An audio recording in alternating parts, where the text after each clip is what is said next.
आपकी ही बात सच है। अब बड़े ध्यान से सुनिए। महात्मा यदि आपकी ही बात सच है, नहीं लेना चाहते भेंट मेरी और बहुत बड़ा साम्राज्य तुम्हारे पास है, तो थोड़ा सा मुझे दे दो महाराज, मेरे राज्य का विस्तार हो जाए। महात्मा ने कहा अब ये बात ठीक है, ये तेरी बात मेरी समझ में आई, ये बिल्कुल सही बात है। मेरे पास धन के भंडार भरे पड़े हैं और तुझे चाहिए जितना तू चाहेगा उतना ले जा। उसने कहा महात्मा दे दो। उसने कहा देख राजन, मांगने की यह रीति नहीं है, तू राजा के वेश में मांगना चाहता है, अरे मांगना है तो भिखारी के वेश में आ।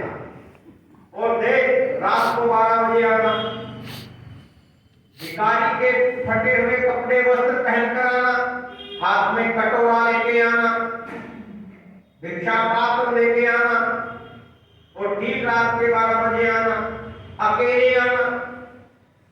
मैं समाधि में बैठा रहूंगा, मुझे आके टोकना मत, आके घुटनों के बल अपना भिक्षा पात्र लेके खड़े रहना। मेरी आंख खुलेगी, मैं भर दूंगा तेरी झोली और जितना तेरा राज्य से 100 गुना तुझे दे दूंगा। अब राजा वापिस चला गया। तो राजा को असंतोष हो गया, उनमें रात्रि की प्रतीक्षा करने लगा, कब रात्रि हो और कब 12 बजे और कब मैं जाकर मांग लूं धन दौलत और कब आपसे 100 गुना बड़ा राजा हो जाऊं। रात्रि की प्रतीक्षा करने लगा राजा। रात्रि हुई। जो जिस राजा के महल में चलने से गुप्तचर मंत्री सब सतर्क हो जाते थे, आज वो राजा छुप छुप कर सबसे नजरें बचाता हुआ भिखारियों के वस्त्र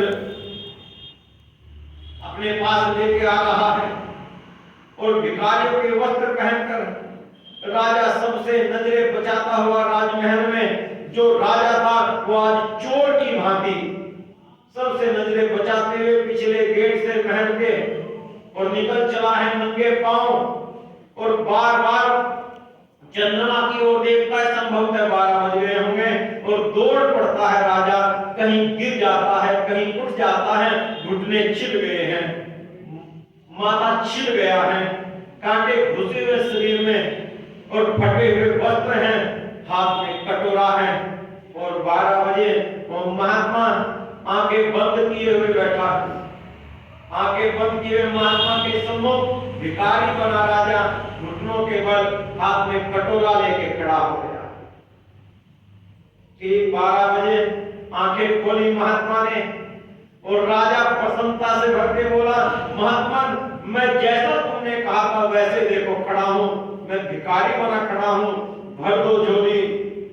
महात्मा ने मुस्कुराते हुए कहा, राजा तू कुछ मूर्ख है क्या? मेरे पास लंगोटी के सिवा है कुछ नहीं, मैं क्या दूंगा? जैसे इतना कहा राजा के पैरों से जमीन खिसकने लगी। ये कैसा मजाक कर दिया मेरे साथ तुमने, और ये क्या कर दिया है तुमने मेरे साथ? एक राजा तो तुम्हें भिखारी बना दिया, एक राजा जिसके पास अनेकों सुंदर सुंदर वस्त्र हैं वो चीथड़े पहने हुए तुम्हारे सामने बैठा है। महात्मा मजाक मत करो, मेरा कलेजा निकला जाता है। कह दो कि ये झूठ कह रहे हो तुमने तो कहा था तुम बहुत बड़े बादशाह हो। महात्मा ने कहा सो तो मैं हूं, मैं बहुत बड़ा बादशाह हूं। उसने कहा तो ठीक है, मजाक मत, दे दो, डाल दो मेरी झोली में धन दौलत। उसने कहा फिर तुम मूर्खता की बात करता है, मेरे पास एक लंगोटी के सिवा कुछ भी नहीं, मैं अपने आप कंदमूल खाकर जीवन व्यतीत करता हूं, तुझे कहां से दूं? राजा को बड़ा क्रोध भी आया, अपने ऊपर पछतावा भी हुआ और बोला फिर तुम कहते हो कि तुम बादशाह हो, मजाक छोड़ दो, मैं मर ही जाऊंगा, मैं वापस महल में जाऊंगा तो किस नजरों से जाऊंगा? अगर किसी ने देख लिया इस हालत में लोग सोचेंगे क्या मेरे बारे में? राजा और हाथ में कटोरा, राजा और भिखारी के वस्त्र, ये हो क्या रहा है? जल्दी से तुम अपनी बात का पालन करो और मेरी झोली में भर दो धन दौलत। महात्मा ने फिर कहा, राजा तो फिर मूर्खता की बात करता है, मेरे पास लंगोटी के सिवा कुछ नहीं। अब राजा ने क्रोध में आके कहा, तो फिर ये बता तूने क्यों कहा था कि तू बादशाह का बादशाह है और तेरे साथ पास भंडार भरे पड़े हैं? उसने कहा सो तो मैं अब भी हूं और मैं झूठ नहीं कहता, मैं कहता हूं मेरे पास भंडार भरे पड़े हैं, मैं बादशाहों का बादशाह हूं। उसने कहा बादशाह तो मैं हूं, तू कैसे है? बादशाह तो मैं हूं। अब महात्मा गंभीर होते हुए कहता है राजन तेरा दोष ही यही है कि तू अपने आप को बादशाह, तू राजा कहता है अपने आप को, तेरा दोष ही यही है। अगर तू राजा ही होता तो भिखारी ना बना होता। तेरी इच्छाएं अभी बहुत विस्तृत हैं, तेरी भूख बहुत ज्यादा है, तेरी प्यास बहुत ज्यादा है, और जिसकी प्यास विराट हो, भूख विराट हो, वो भिखारी हुआ करता है राजा, वो कभी बादशाह नहीं हो सकता। राजा ध्यान से सुन, इतना बड़ा साम्राज्य होते हुए तेरी भूख इतनी है कि मैंने जरा सा देने को कहा और तू राजा से भिखारी बनकर खड़ा हो गया। मैं बादशाह इसलिए हूं, मेरे पास एक लंगोटी के सिवा कुछ नहीं, फिर भी तू मुझे धन दौलत देना चाहता है और मुझे मेरे अंदर उन्हें पाने की कोई इच्छा नहीं है, इसलिए तू भिखारी है और मैं बादशाह हूं। और महात्मा एक बात कहता है राजन सुन, चाह गई चिंता मिटी मनवा बेप्रवाह, चाह गई चिंता मिटी मनवा बेप्रवाह, जिसको कुछ ना चाहिए वो ही शहंशाह, जिसको कुछ ना चाहिए वो ही शहंशाह। राजा जिसको अभी चाहिए, जिसकी भूख है, वो कभी शहंशाह नहीं हो सकता।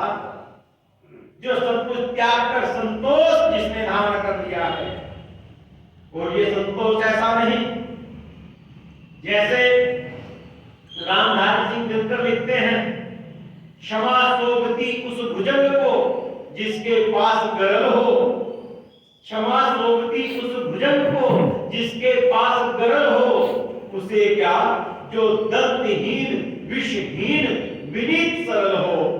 रामधारी सिंह दिनकर कहते हैं संतोष को समझ लेना।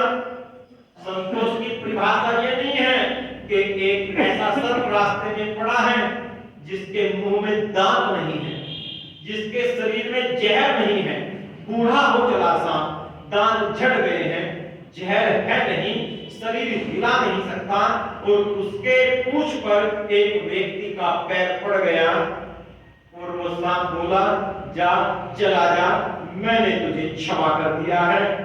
दिनकर कहते हैं ऐसे सर्प की क्षमा शोभित नहीं होती, क्योंकि कर भी तो क्या लेता, अगर क्षमा नहीं भी करता तो कर क्या सकता था।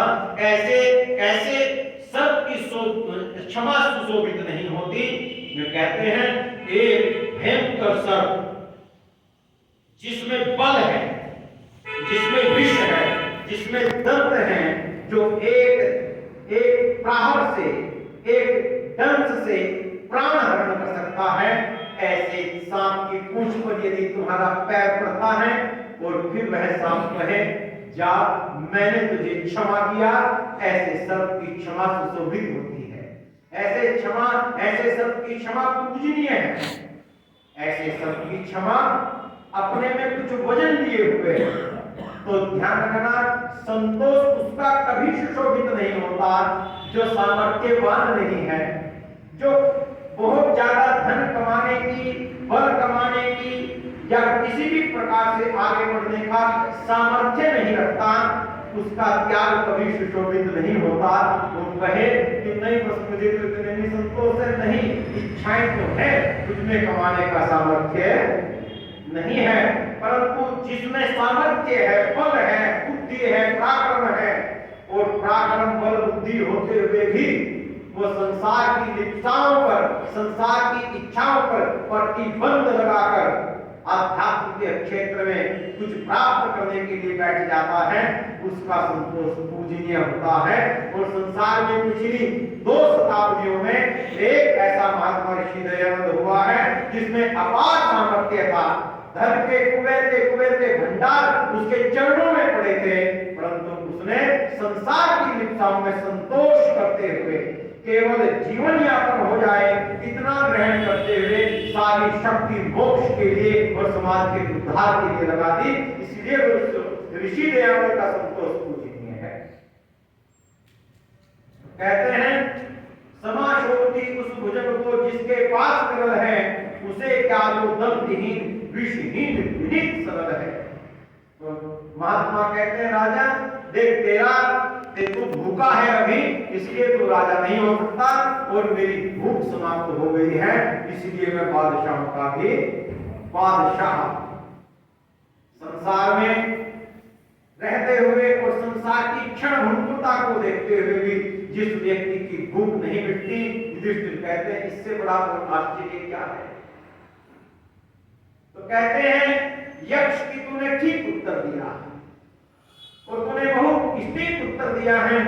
वास्तविकता में स्तुति वही है जो सुख को पहचानता है, जो सुख की परिभाषा से परिचित है, और जो थोड़े में ही अपने जीवन को यापन करता हुआ जीवन के मूल उद्देश्य के प्रति समर्पित है।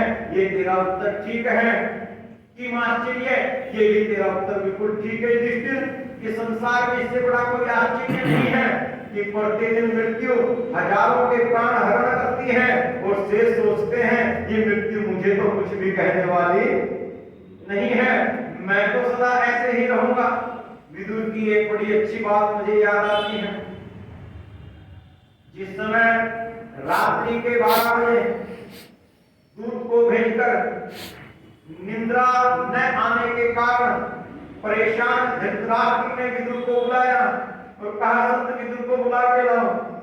संत विदुर आए और धृतराष्ट्र बोलने लगे, विदुर आधी रात्रि बीत चुकी है, बार बार लेट जाता हूं, निद्रा नहीं आती है, फिर मैं घूमने लगता हूं, मन बड़ा व्याकुल है, चिंताएं मन को खाए जा रही हैं। ये बताओ विदुर, मेरी इस अनिद्रा का, मेरी इस व्याकुलता का और मेरे इस दुख का कारण क्या है? मेरे पास क्या नहीं है विदुर?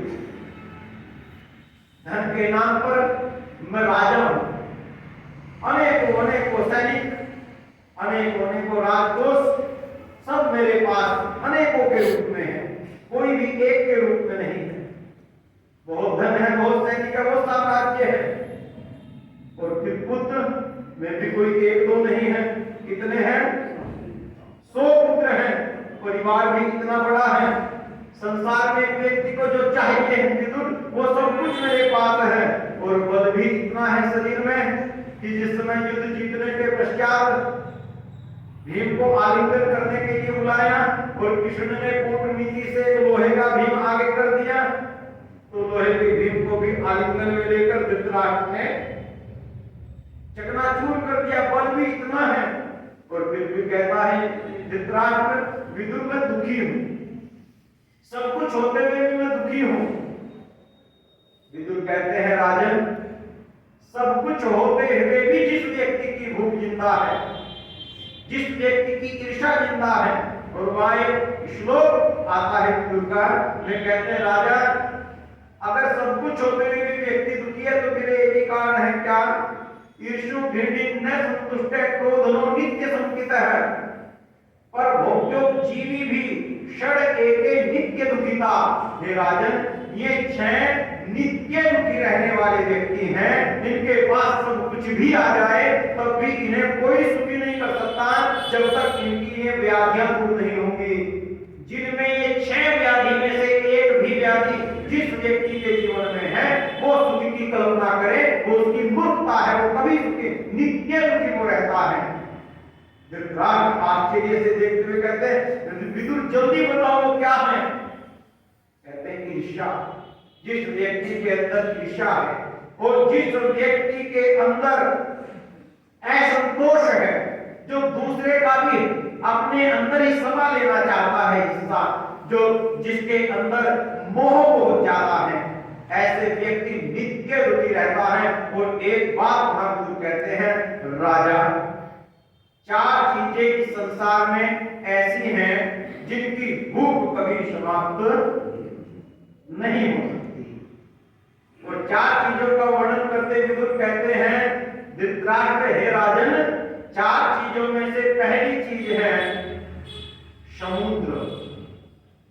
जब से सृष्टि बनी है तब से नदियां उसमें जाकर फिर रही हैं, परंतु आज तक समुद्र की प्यास नहीं बुझी है। जब तक सृष्टि रहेगी, नदियां गिरती रहेंगी और समुद्र पीता रहेगा, उसकी प्यास कभी बुझेगी नहीं। दूसरा, धृतराष्ट्र कहते विदुर, जिज्ञासा से पूछते हैं दूसरी कौन सी वो वस्तु है? विदुर कहते राजा, अग्नि।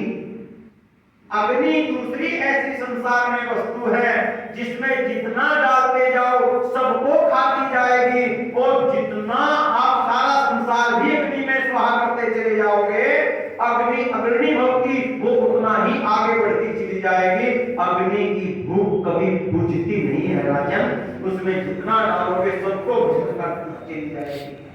और जिज्ञासावान होकर धृतराष्ट्र पूछते हैं विदुर, तूने तो कमाल का पथ प्रदर्शन मेरे आगे कर दिया है, तो ये बताओ तीसरी चीज कौन सी है जिसकी भूख कभी बुझती नहीं है? बड़े गजब की बात कहते हैं विदुर। विदुर कहते हैं राजन, पहला समुद्र, दूसरी अग्नि, और तीसरी जानना चाहता है। अब आ जाओ मंत्र पे। अश्वत्थे निषदनम करने को मस्तिष्कता।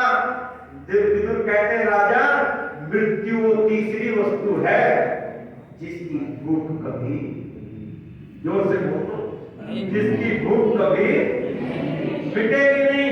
रोज रोज हजारों करोड़ों प्राणियों को वो खा जाती है और फिर भी उतनी ही भूखी रहती है। रोने लगे धृतराष्ट्र अंधी आंखों से, और रोकर बोले विदुर, अब वो चौथी वस्तु भी मुझसे छुपा मत, उस चौथी वस्तु को भी प्रदर्शित कर, वो कौन सी है? विदुर कहते हैं बस राजन, 3 मैंने बता दी, अब चौथी मत पूछो। रोते धृतराष्ट्र, रात के 12 बजे हैं, विदुर मैं व्याकुल हूं, बता दो वो चौथी चीज कौन सी है? विदुर फिर कहते राजा, 3 मैंने बता दी, मत पूछो चौथी चीज। वो कहते हैं धृतराष्ट्र तुझे बतानी पड़ेगी, बताओ कहां रहती है, कौन सी है? विदुर कहते हैं राजा, वो चीज असंतोष है और तेरे दिल में है, वही तुझे रात को 12 बजे जगाए फिर रही है। तेरे अंदर असंतोष है, भूख है।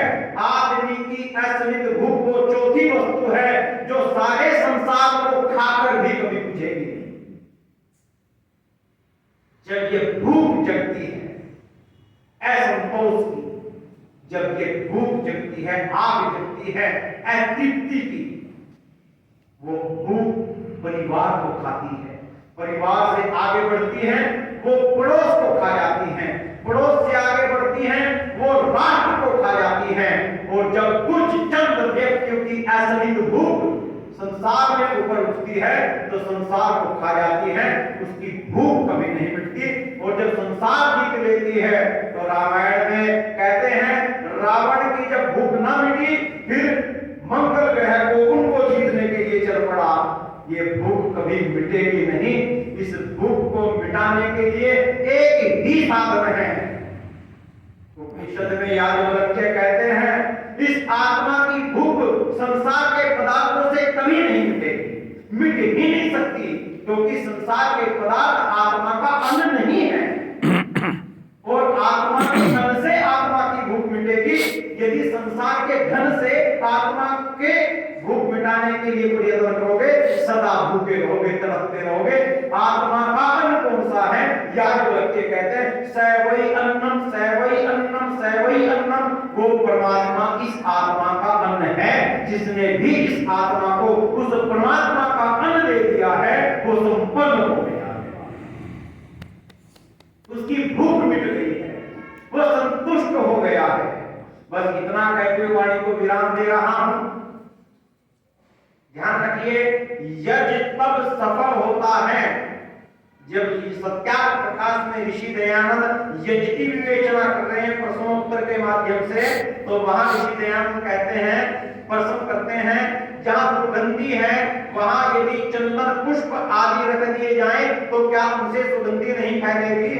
ऋषि दयानंद कहते हैं कि सुगंधी तो फैलेगी, परंतु तुम ऐसी बात इसलिए कर रहे हो क्योंकि तुम पदार्थ विद्या को जानते नहीं हो। फूल सुगंधी तो फैला सकता है परंतु दुर्गंध का भेदन नहीं कर सकता। वो केवल अग्नि में सामर्थ्य है। अग्नि में डाले गए पदार्थ सुगंधी फैलाएंगे और दुर्गंध को भगाएंगे। बस जीवन यज्ञ में भी अच्छी बातें ग्रहण करेंगे परंतु यदि बुरी ना निकाल पाए तो जीवन का यज्ञ बच्चों पूर्ण नहीं होगा। अच्छी बातें आए, बुरी बातें निकलती भी जाएं। बस इतना सा कहकर वाणी को विराम दे रहा हूं। अच्छा ये बताना, आज के पूरे प्रवचन का ये सार होगा यदि आपने ग्रहण कर लिया तो ये बताना, यदि आपके घर के बाहर, बस आखिरी बात है, यदि आपके घर के बाहर कुछ लोग कूड़ा फेंक कर चले गए, यदि आपके घर के बाहर कुछ लोग कूड़ा फेंक कर चले गए तो क्या आप उसे डाइनिंग रूम में सजाएंगे? अच्छा कोई भी कहेगा इस बात को? नहीं सजाएंगे। अच्छा एक व्यक्ति ऐसा है जिसके बाहर लोग कूड़ा फेंक के जाते हैं और लोग उसे उठा के अपने डाइनिंग रूम में, रसोई में, हर जगह सजा रहा है। अच्छा सच्चा बताओ वो आदमी बुद्धिमान है या मूर्ख? कोई जोर से बोलो। मूर्ख है ना वो? तो ध्यान रखना, अब अपना अपना विवेचन कर देना।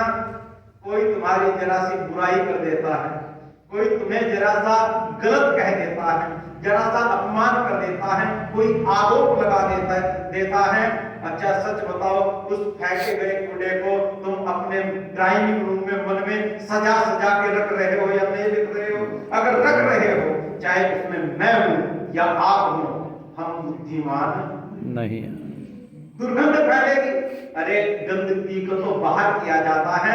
आज के प्रवचन का सार यही है, जीवन समाप्त होने वाला है, पत्ते के ऊपर बैठे हैं, सुगंध को फैलाइए, दुर्गंध को बाहर से बाहर फेंक दीजिए। इति ओम शांति।